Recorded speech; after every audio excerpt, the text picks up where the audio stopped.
migration while steadfastly advancing the dignity, resilience and prosperity of local communities. For the groups that have come, for the children that have accompanied us, it is a beauty to see you. For what we discuss here is your heritage.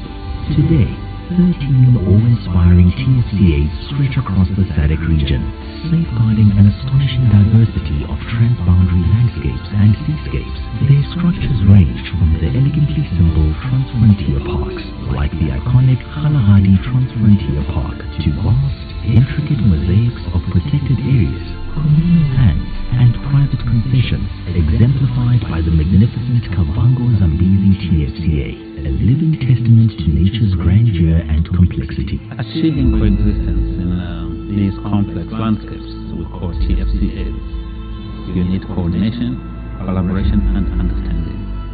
I came to realize how intricately connected the culture of the people can be linked to a river system.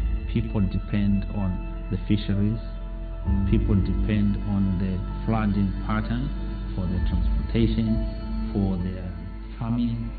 It's also important for the wildlife habitat. The management authorities had quite long protocols, and we saw quite a number of illegal activities taking place unchecked. We have structures that provide for joint sensitization of the communities living along the borderline. Now, officers can just cross the boundaries, do the work. Malawi and Zambia, we work as one. So in one camp, there are two countries. It's something that we're really proud of. So it's a very exciting thing to be in a landscape that can be, collaboratively managed, as it's the case of the Malawi-Zambia TFCA. The Sadc Tourism Program 2020 to 2030 offers a bold and comprehensive roadmap for the sustainable development of tourism that celebrates rather than exploits the natural world. I have great respect for the Orange River. It seems quite sometimes, but there's places where it is quite deep. It is very important for South Africa and Namibia to work together, especially with our trips, with our kayaking trips. One night you sleep on the South African side, the other night on the Namibian side, just for the clients to experience the collaboration of two countries and to be in both countries at once. If we make it easy for people to move freely, then we are guaranteed of more business. We are guaranteed of bettering our economy. I think the people, when they see the falls for the first time, they feel like they are in some very special place, and indeed they are at a special place. Across Southern Africa, TFCAs are proving that borders don't have people, but the creation of TFCAs is not without its challenges. However, through incredible collaborative efforts, we have turned these into immense successes. The Kalahari Transfrontier Park, straddling Botswana and South Africa, became the world's first Transfrontier Park in 1999, with seamless movement of tourists within the landscape. It set the stage for others to follow, boosting wildlife movement and tourism across national boundaries. Lubombo TFCA, shared between Eswatini, Mozambique and South Africa, includes the first marine TFCA in Africa. These marine protected areas within TFCAs play a vital role in conserving ocean biodiversity and supporting the livelihoods of coastal communities. In the Great Limpopo TFCA, stretching across Mozambique, South Africa and Zimbabwe, elephant migration routes have been restored, and efforts to ease tourist border crossings are gaining traction. The Kavango Zambezi TFCA, the world's largest terrestrial TFCA with the largest contiguous population of elephants. The e-visa allows easier access for travel, and a new birding route is drawing eco-tourists from around the globe. Between Namibia and South Africa, the Richtersveld TFCA celebrates desert biodiversity and indigenous heritage with a new botanical garden that opened in 2024. The Greater Mzimbuze TFCA, shared by Botswana, Zimbabwe and South Africa, safeguards critical wildlife corridors and protects one of the richest archaeological landscapes in Africa.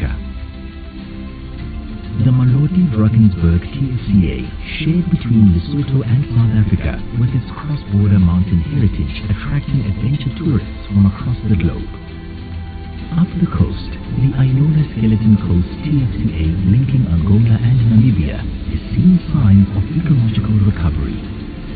Niassa Salu TFCA, shared between Tanzania and Mozambique, is the second largest in the Sadc region, protecting the largest contiguous populations of lion and wild dog. And the momentum continues. New treaties are paving the way for future conservation linkages, like the Lower Zambezi Mana-Pools and Zimoza TFCAs signed between 2023 and 2024. The Sadc TFCAs, together with their long-standing partners, continue to stand as beacons of hope for international cooperation, conservation excellence, and community empowerment. Yet the survival of these wild sanctuaries is not guaranteed. They remain under constant threat from climate change, human encroachment, and short-term economic pressures. Protecting these irreplaceable landscapes, where the earth still breathes with ancient rhythms and wilderness rains, is a race against time, a call to cherish the natural heritage that sustains all life. Together, we celebrate progress and look forward to safeguarding Southern Africa's natural heritage for future generations to come.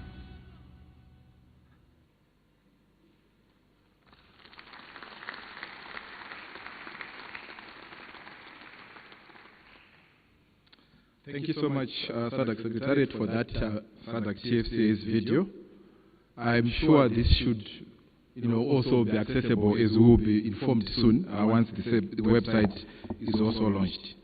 So I will move to invite the Secretariat, or is it Steve, to now address the aspect about the Sadc Tfca's website.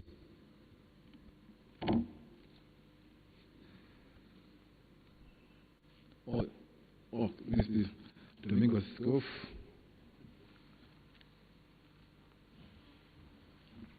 Thank you, Prof.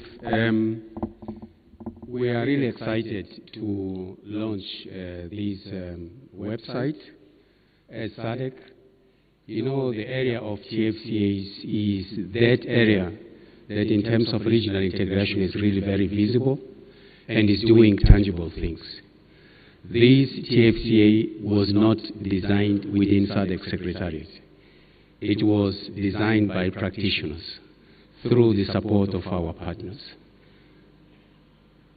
TFCAs are owned by everyone, not Sadc Secretariat only, not Sadc member states, but equally the TFCA practitioners.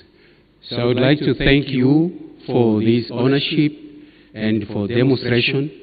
And I think we will be guided how this new TFCA looks like, but we would like to congratulate you for this achievement and look forward for a very strong partnership for the next 25 years. Thank you very much.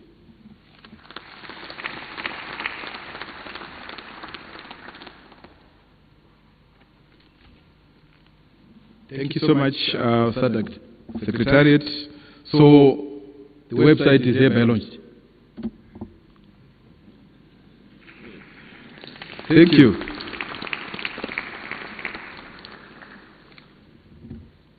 Thank you so much for the Sadc Tfca's video, and also that celebrated the 25 years of Sadc Tfca's, and also for the website that has been launched. I think why it's being launched and also shown here is for us to make use of it throughout this week and beyond. So most updates will be posted there. So let's take time just to visit the website, but also if you have any other feedback, the Secretariat is here. Let's take advantage of that. So ladies and gentlemen, we are now at a stage where we are going to have our group photo.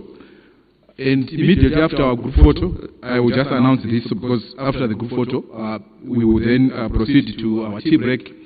For our tea break, the heads of delegation will leave to access the room using the door to my immediate right here, just after that screen.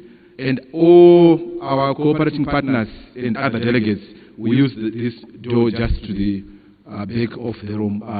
The other one, I think there are tents which are impeding movement, so we'll be using that other door to go and access our tea. So how we are going to do it after the tea break, we have our senior officials meeting. The venue is in the first.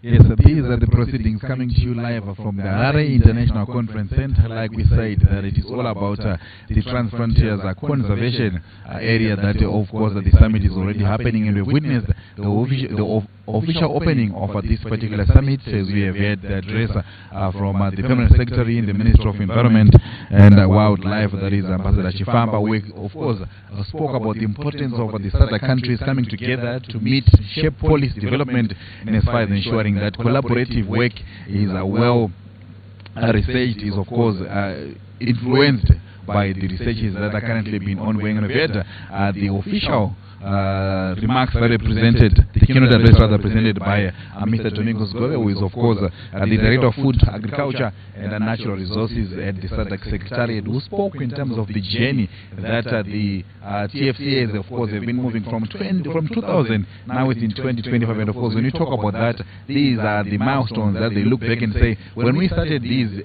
TFCAs, what was the main objective? What have we done right? What have we done wrong? And of course, Rumbi, we have witnessed throughout the presentation, the conversation remains the same in terms of shaping policy direction, but doing so collaboratively as a region. Definitely, Ian, especially that keynote address by the Sadc Secretariat, where he highlighted the importance of collaboration in the Sadc region when it comes to trans-frontier conservation areas. He also spoke of how Zimbabwe and South Africa are actually leading in terms of conservation areas. Right. Each of Zimbabwe, South Africa, they all have six trans-frontier conservation areas in their countries, followed by Mozambique, which has got 5. So he also spoke that the government now needs to think beyond just getting donor funding and also looking at other countries for assistance, but find ways to collaborate together. And then he also spoke about how Botswana also sustains thousands of jobs through the Okavango. Jobs are being created when these conservation areas. And he also spoke about how Tanzania's tourism is actually the highest contributor when it comes to revenue, and also that the majority of arrivals in South Africa, they actually come from the SADC region. The power of collaborating. We were talking about regional integration as we look at the theme for this year, 25 years of cooperation for regional integration and sustainable development. Like rightfully say that these are the frontiers that I've been learning today. They're saying that, of course, Kavango becoming the biggest in the world, seeing a lot of these wildlife parks and, of course, tourism destinations. Now World Heritage, Yes, of course it is, and the conversation is on what needs to be done for the countries to maximize. Like rightfully said, that it's time to stop looking at donor funding, look inside, like the conversation has been throughout. Even if you remember when the official 44th Years of State summit that took place right here in Harare last year, the conversation was around what needs to be done by the SADC countries to ensure that we look into ourselves for solutions. We don't look for donors, we don't look for others to come and fund, but at the same time realizing the importance of collaborative work. We have seen the European Union also coming on board, because this is quite an important conversation, and to get back to the objectives of this particular summit, to continuously stress issues around what they are trying to achieve. And they did say that they want to improve political commitment by the leaders of these governments to ensure that whatever policies are being crafted, whatever ideas that are coming on board, to ensure that our trans-frontiers are being maximized, are actually supported by the finances from the government. And I know they always talk about how the Sadc region must be able to raise finances that are directed to different issues, be it in the peace, be it in the security, be it in the natural disasters, and trans-frontiers can also not be ignored. Absolutely, Ian. And also another key takeaway was that of community engagement itself. If we look at projects like the campfire itself, where communities actually have ownership to this project, so at the end of the day they get income, they got shared values. Whatever happens, it means it has to start with environmental scouting as well as stakeholder mapping, where they involve communities whenever they are talking about conservation areas. They are part of those communities, and they definitely need to be heard what they have to say. They mix and mingle. we're talking of various animal species, various plant species. And when you talk of deforestation, the people, there is a lot of poaching that is also happening, and it has to stop. People rely on hunting as well, which also helps them for food consumption, and also when it comes to probably coming up with strategies of ensuring that those ecosystems are kept in a manner that they will be sustainable. And just like you rightfully said, that sometimes issues around human-wildlife conflict, and they did highlight that in 2011, it was the year that they realized the highest number in terms of human-wildlife conflict, the elephants, and of course entering into the homesteads, destroying crops, among other things. And these are some of the conversations that will need to be clearly spelled out in such incidences. What needs to be done, what becomes the best course of action. Do people just shoot and kill? Do countries just implement what they think, when in actual sense some of these frontiers, like they actually suggest in the name, will actually be affecting the next country? But of course, these are the conversations that are still happening right here at the Harare International Conference Center. There will be another session in the afternoon as they progress, quite a packed day to be until the 23rd. The heads of state and government who actually be coming through to ensure that the conversations will be held at all the levels. But right here on ZBC News, we will continue to give you these live proceedings. As